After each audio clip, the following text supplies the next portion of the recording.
Hello students, welcome back. I hope you are well and enjoying at your home. Students, as you know, I have completed your letter writing, and according to the syllabus of April and May, uh, your writing section is completed, and now turn to grammar section.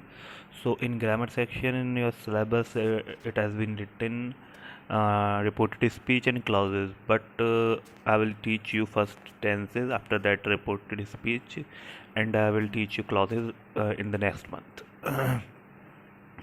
Okay students, so firstly I wanted to teach you reported speech, but I know very well before teaching reported speech tenses must be taught to you, because it is very compulsory before studying about reported speech or clauses or active passive voice. All the tenses must be set in your mind. Okay students, the rules, all the concepts and all the rules must be set in your mind, and all the rules must be learned properly. Okay students, that's why first I want to teach you about tense that will surely help you in studying about reported speech.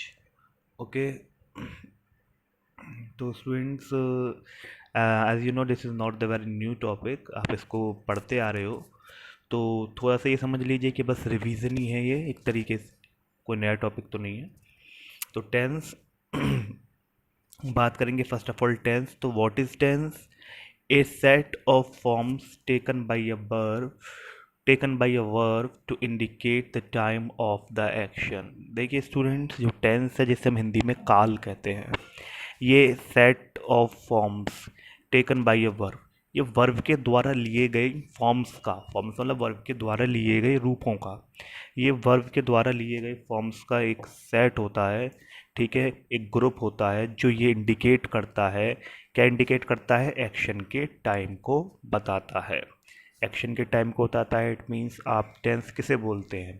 Tense का means आप ये तो समझते हैं, अगर हम tense को मैं एक वर्ड में डिफाइन करूँ तो टेंस इट मीन्स टाइम, और टाइम किसका? Time of the action.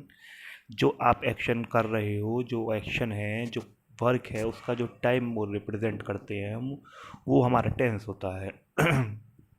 ठीक है, तो और वो हम किससे आइडेंटिफाई करते हैं? अपनी वर्ब से। तो हम सिंपली कह सकते हैं कि जो टेंस है वो एक सेट ऑफ फॉर्म्स है जो वर्ब द्वारा लिया जाता है, वर्ब के रूपों का एक सेट है जो इंडिकेट करता है एक्शन के टाइम को। ओके स्टूडेंट, सपोज दैट जैसे यहाँ पे आप देखिए, तो आपके जो टेंस है, टेंस इट मीन्स सिंपली हम कह सकते हैं टाइम, और टाइम किसका? वर्क का टाइम। तो इट मीन्स हम यहाँ पे टेंस में दो चीज़ों के बारे में मोस्टली बात करेंगे, मेनली टाइम एंड वर्क, या time and action. Okay students, देखिए first sentence, he writes a letter, he wrote a letter, he will write a letter. He writes a letter, as you know this is the sentence of present tense, it means वह letter लिखता है, वह काम को daily करता है, वह काम को कर रहा है। ठीक है, उस करता है डेली। उसके बाद आपका नेक्स्ट ही रोटा लेटर। रोटा लेटर मीन्स उसने पत्र को लिख लिया, तो इट मीन्स ये आपका पास्ट हो गया। इट मीन्स पहले उसने वो काम को डेली करता है, एक में उसने काम को कर चुका है। ठीक है, और he will write a letter, वह राइटर को लिखेगा, तो इसके मीन्स आपका फ्यूचर टेंस हो गया है। बहुत नई बात नहीं है आपके लिए स्टूडेंट्स। उसके बाद आप आएंगे, there are 3 types of tense, present tense, past tense and future tense. Okay students, तो टेंस टेंस को हिंदी में हम काल कहते हैं, तो इनकी थोड़ी सी हम पहचान देख लेते हैं हिंदी में। बिकॉज जब आप अपनी स्टोरी राइटिंग करते हो या फिर अपनी आर्टिकल राइटिंग करते हो, तो जो टेंस है, टेंस आपको बहुत ज़्यादा हेल्प करते हैं। And I want to say कि tense is the base of grammar, और not only grammar of all over English, tense is the base. And tense is the just like the root of a tree. Tense जो है वो tree की एक root की तरह है, काम करते हैं। अगर किसी स्टूडेंट को if one student don't aware about tenses, he or she cannot write anything properly. Okay, so यही प्रॉब्लम होती है कि जब मैं स्टोरी राइटिंग या फिर आपकी आर्टिकल राइटिंग या लेटर राइटिंग चेक करता हूँ, तो उसमें आप क्या करते हो, कहीं भी हैज़ लगा देते हो, कहीं भी हैव लगा देते हो, इसकी जगह आर लगा देते हो, किसी भी रूल को आप क्लियरली फॉलो नहीं करते हो। तो वो क्या है, वो आपको lack of knowledge of tense, आपको जो लैक है वो टेंस की नॉलेज का है। तो इट मीन्स स्टूडेंट्स, ये आपका बेस है, ये आपकी रूट है। इसे जितना अच्छे से क्लियर कर लोगे उतने ही अच्छे आप अपने राइटिंग सेक्शन को और इवन पूरी ग्रामर को बना पाओगे। तो इसलिए स्टूडेंट बता रहा हूँ कि आपकी जो माइंड है, उस माइंड में जो थॉट्स जनरेट होते हैं, बिकॉज वी आर इंडियन, तो हमारे जो माइंड में थॉट्स जनरेट होते हैं वो हिंदी में ही होते हैं। हम उन थॉट्स को फिर ट्रांसलेट करते हैं इंग्लिश में जब हम राइटिंग करते हैं। तो जब हम उनको ट्रांसलेट करते हैं तो ट्रांसलेट करने के लिए हमें क्या आने चाहिए, टेंसेस स्ट्रांग होने चाहिए, उनके रूल्स स्ट्रांग होने चाहिए। और फर्स्ट थिंग आप ये पहचान पाओ कि जो भी थॉट आपके जनरेट हुआ है माइंड में, वो उसकी पहचान करके कि ये कौन सा टेंस है, जब आप उसे इंग्लिश में ट्रांसलेट कर पाओगे तो वो पहचान करनी ज़रूरी है। इसीलिए उसकी पहचान के लिए मैंने यहाँ पे आपको एक टेबल बनाई है जिससे आप समझ पाओगे आई थिंक, और काफ़ी अच्छी टेबल है ये। देखिएगा स्टूडेंट्स, वैसे तो आपका ये जो वर्क है, वर्क आपका हुआ है, ग्रामर का हो रखा है आपका, तो no need to do again, आपको करने की ज़रूरत नहीं है, 9th में हो रखा है। लेकिन अगर आप चाहते हो अपनी बेनिफिशियरी के लिए, तो आप इसे टेबल को बना सकते हो। ओके, तो देखिए present tense, past tense, future tense, जैसे कि आपको पता है कि इन तीनों के ही 4 टाइप्स होते हैं, indefinite, continuous, perfect and perfect continuous. तो हम पहले देखेंगे प्रेजेंट को। प्रेजेंट इंडेफि जैसे कि आपको पता है प्रेजेंट, मेनली प्रेजेंट की आपकी पहचान होती है हैं, हो, हूँ। पास्ट की होती है था, थी, थे। और लास्ट में फ्यूचर की होती है गा, गी, गे। ये ऑल ओवर होती है प्रेजेंट की, जिसमें लास्ट में हैं आ रहे हूँ, है से जुड़ा हुआ कोई, पास्ट में जिसमें लास्ट में था, थी, थे, और फ्यूचर में जिसमें गा, गी, गे। पास्ट में थोड़ा एक एक्सेप्शन है, था, थी, थे नहीं तो खाली आ, ई, ए भी आ जाते हैं। ओके स्टूडेंट्स, तो अभी हम प्रेजेंट देखेंगे। देखिएगा प्रेजेंट में प्रेजेंट इंडेफिनिट की अगर हम बात करें तो ता है, ती है, ते हैं।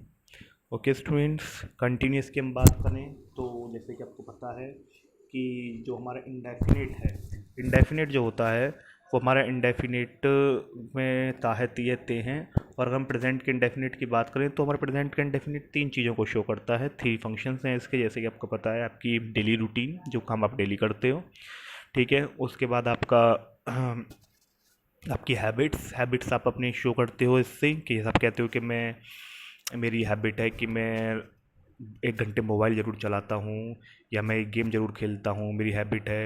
या फिर अपना डेली रूटीन आप डिस्क्राइब करो तो उसमें भी आप लास्ट में ता है, ती हैं, ते हैं यूज़ करते हैं। या फिर जो यूनिवर्सल ट्रुथ है उसमें भी आपका जो है ये प्रेजेंट इंडेफिनिट यूज़ होता है, जैसे कि सूर्य पश्चिम में छिपता है, पूरब से निकलता है। इस टाइप के जो यूनिवर्सल ट्रूथ हैं जो चेंज नहीं हो सकते। उसके बाद कंटिन्यूअस, देखिए स्टूडेंट, जैसे कंटिन्यूअस का नेम से पता चल रहा है, कंटिन्यूअस, कंटिन्यूअस इट मीन्स जो काम कंटिन्यू चल रहा है, जो काम उस टाइम पे चल रहा है जिस टाइम पे एक्शन, जिस टाइम पे स्पीकर बोल रहा है, the action is going on that time when the speaker is speaking, जब स्पीकर बोल रहा है, जब चल रहा है। सपोज दैट अभी मैं आपको पढ़ा रहा हूँ, इट मीन्स मैं आपको पढ़ा रहा हूँ, जब भी तो मैं आपको पढ़ा रहा हूँ बोल रहा हूँ, इट मीन्स ये काम अभी फंक्शनिंग कर रहा है, चल रहा है, प्रोसेसिंग में है। फिर आता है आपका परफेक्ट। परफेक्ट में वो काम, परफेक्ट इट मीन्स वो काम पूरी तरीके से परफेक्टली हो गया है, वो काम पूरी तरीके से हो गया है, परफेक्टली हो गया है। जैसे सपोज दैट मैं आपको पढ़ा रहा हूँ, अभी कुछ देर बाद मैं कह सकता हूँ, जब आपकी वीडियो ख़त्म हो जाएगी तो मैं कह सकता हूँ कि मैंने आपको पढ़ा दिया है, ओके, या फिर मैं आपको पढ़ा चुका हूँ। उसके बाद हम आएंगे परफेक्ट कंटिन्यूअस पे। ओके, परफेक्ट कंटिन्यूअस में भी आपका रहा है, रही है, रहे हैं आते हैं, लेकिन आपको पता है इसमें एक डिफरेंस होता है कि आप उसमें टाइम एक्सप्रेशन दे देते हो। सपोज दैट जैसे कि आपका कंटिन्यूअस है, कंटिन्यूअस में आप कहते हो कि मैं खेल रहा हूँ, ठीक है, मैं पढ़ रहा हूँ। लेकिन परफेक्ट कंटिन्यूअस में आपको उसके एक्शन का टाइम बताना होगा कि आप उस एक्शन को कितने टाइम ड्यूरेशन से कर रहे हो, या कब से आपने उस एक्शन को करना स्टार्ट किया। It means you have to add on time there. Suppose that आप कहोगे मैं पढ़ रहा हूँ, तो इसमें आपको कहना पड़ेगा कि मैं 2 घंटे से पढ़ रहा हूँ, मैं 3 बजे से पढ़ रहा हूँ, इस टाइप से आपको चीज़ें बतानी पड़ेंगी। फिर हम आएंगे आपके पास्ट पे। देखिए स्टूडेंट्स, पास्ट में आप आपकी हिंदी में आपके यहाँ पे पास्ट इंडेफिनिट में मैं वहाँ गया, मैंने खाना खाया, ठीक है, मैं उससे मिला, या फिर मैं वहाँ गया था, मैंने खाना खाया था, मैं उससे मिला था, मैं कल दिल्ली गया था। इस टाइप से आपके या तो आप ही रुक जाएगा सेंटेंस, या आ था, ई थी, ए थे। ओके स्टूडेंट्स, उसके बाद आपका ये ऐसे होते हैं ता ती ते आए, जैसे ता था, ती थी, ते थे। तो स्टूडेंट्स इनके साथ लगेंगे आपकी non action verbs. Okay students, आपकी वैसे हम वर्ब को जो है, वर्ब को मोस्टली हम दूसरा जो नेम देते हैं वो एक्शन वर्ड्स बोलते हैं या डूइंग वर्ड्स बोलते हैं, लेकिन यहाँ पे थोड़ा सा ये एक एक्सेप्शन सा टाइप समझ लीजिए। शायद आपने पहले ना सुना हो कि यहाँ पे आपका अगर ता था, ती थी, ते थे आए, तो यहाँ पे आपकी जो वर्ब हैं वो वर्ब यूज़ होती है नॉन एक्शन वर्ब्स, और वो पास्ट इंडेफिनिट में न बनकर वो सेंटेंस कुछ अलग टाइप से बनते हैं। तो उनकी मैं जब बताऊंगा इस चीज़ को, जब डिस्क्राइब करूंगा, जब मैं पास्ट इंडेफिनिट पढ़ाऊंगा, लेकिन फ़िलहाल आपके लिए होमवर्क ये है कि आपको बताना है कि what are the action verbs and what are the non action verbs. क्या समझते हैं आप इन दोनों वर्ब्स से? ओके स्टूडेंट्स, उसके बाद हम आते हैं पास्ट कंटिन्यूअस पे। जैसे आपको पता है कि रहा था, रही थी, रहे थे, ठीक है, वो काम पास्ट में हो रहा था। जैसे कहो कि कल मैं इस समय टीवी देख रहा था, कल मैं इस समय क्रिकेट खेल रहा था। ओके, कोई काम था जो पास्ट में अब कंप्लीट हो गया। जैसे आप कहो कि कल मैं इस समय तक खाना खा चुका था, कल मैं इस समय तक क्रिकेट खेल चुका था, इट मीन्स वो काम पास्ट में कंप्लीट हो चुका था। ओके स्टूडेंट्स, फिर उसके बाद आपका सेम यहाँ पे रहा था, रही थी, रहे थे। पास्ट में कोई काम आपका चल रहा है, लेकिन आपने उसको अपना टाइम बताना है कि मैं कल 2 घंटे से खेल रहा था। ओके स्टूडेंट, इस टाइप से जब आपके सेंटेंस आएंगे और अच्छे से हम डिफाइन कर देंगे। ओके,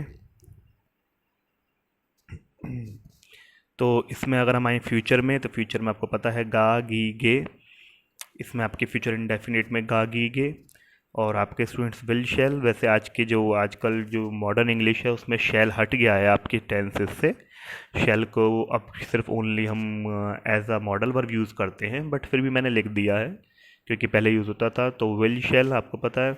उसके बाद आपका रहा, रही, रहे।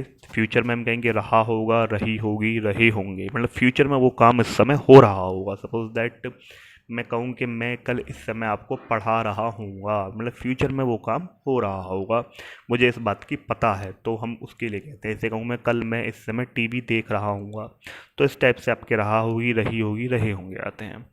ठीक है, अब इसमें काम फ्यूचर में पूरा हो जाएगा, तो मैं टीवी देख चुका हूँगा, मैं आपको पढ़ा चुका हूँगा, इस टाइप से।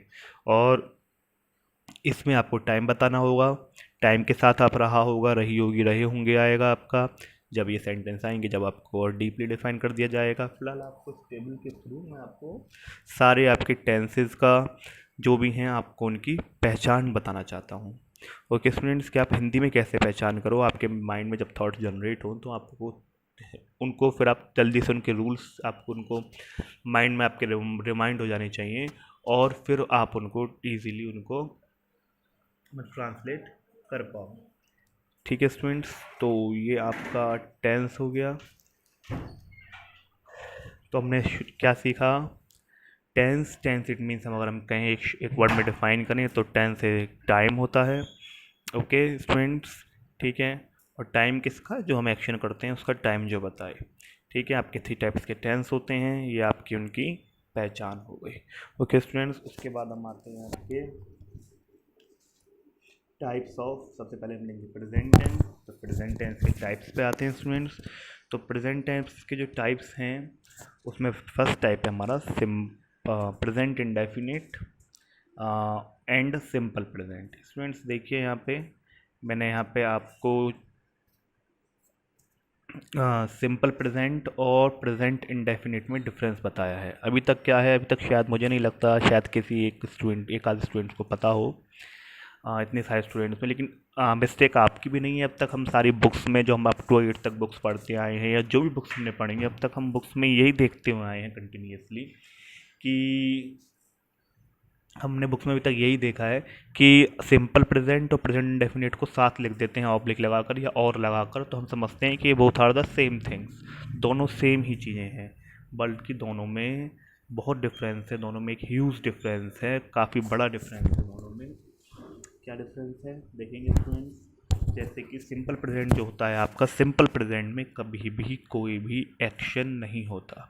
सिंपल प्रेजेंट में कोई भी एक्शन नहीं होता, नो एक्शन। सिंपल प्रेजेंट में सिर्फ किसी पर्सन की स्टेट ऑफ बीइंग, उसकी आइडेंटिफिकेशन, उसकी पहचान, उसका इंट्रोडक्शन, ओके, और उसका प्रोफेशन, ये सब हम डिस्क्राइब करते हैं, जिसमें कोई भी एक्शन देखने को आपको नहीं मिलेगा। तो इसका आपका रूल क्या बनता है, subject plus is oblique am oblique are plus noun या कॉम्प्लीमेंट या एडजेक्टिव। स्टूडेंट्स यहाँ पे कॉम्प्लीमेंट यूज हुआ है वर्ड, आपको होमवर्क में डिफाइन करना है कॉम्प्लीमेंट मीन्स। और एक कॉम्प्लीमेंट होता है आपका ये, और एक कॉम्प्लीमेंट होता है आपका जो हम किसी की तारीफ़ करने के लिए उसको कॉम्प्लीमेंट देते हैं। दोनों में क्या डिफरेंस है, दोनों की स्पेलिंग में क्या डिफरेंस है, वो भी आपको डिफाइन करना है और दोनों को डिफाइन करना है। ओके स्टूडेंट्स, तो सब्जेक्ट इज, इसमें क्या होता है, subject is am are, noun complement या एडजेक्टिव। जैसे हम कहते हैं इसमें simply he is a teacher, okay, she is a good girl. देखिएगा ही सब्जेक्ट, इज़ देन आपका अ टीचर नाउन हो गया, इसका हमने प्रोफेशन बताया, she is a good girl, subject verb, then आपका एडजेक्टिव और नाउन हो गया, I am fine, subject verb. Okay students, तो ये आपका एडजेक्टिव हो गया, वी आर नॉट हैप्पी। तो इस टाइप के आपके कॉम्प्लीमेंट देखिएगा, कॉम्प्लीमेंट भी आपका यहाँ पे फाइन है, ओके, हैप्पी है। स्टूडेंट्स, सो अगर आप कॉम्प्लीमेंट को ठीक से नहीं समझते हैं तो मुझे कमेंट सेक्शन में लिख दीजिएगा, मैं कॉम्प्लीमेंट को डिफाइन कर दूंगा आगे। तो कॉम्प्लीमेंट वैसे तो आप जानते हो, आप सब मैथ्स में पढ़ते हो, लेकिन जो भी आपको पता है पहले आप कमेंट सेक्शन में लिखना, after that I will define. तो यहाँ पे आपका इस टाइप के सेंटेंसेस इसमें आपके इंक्लूड होते हैं जिसमें कोई भी एक्शन नहीं होता है, किसी की स्टेट ऑफ बीइंग, किसी की हालात, जैसे he is sad, he is not happy, he is fine, या किसी का प्रोफेशन या किसी का इंट्रोडक्शन, ये सब चीज़ें हम इसमें डिफाइन करते हैं। इसमें कोई भी टाइप का एक्शन नहीं होता। ऑन द कंट्रारी ऑफ आपके प्रेजेंट इंडेफिनेट टेंस में एक्शन होता है, इसमें वर्ब होती है, इसमें काम होता है। स्टूडेंट्स, इस वीडियो के लिए इतना ही। I will explain you the next topic in the next videos. Okay students, goodbye. If you have any query you can mention in the comment section.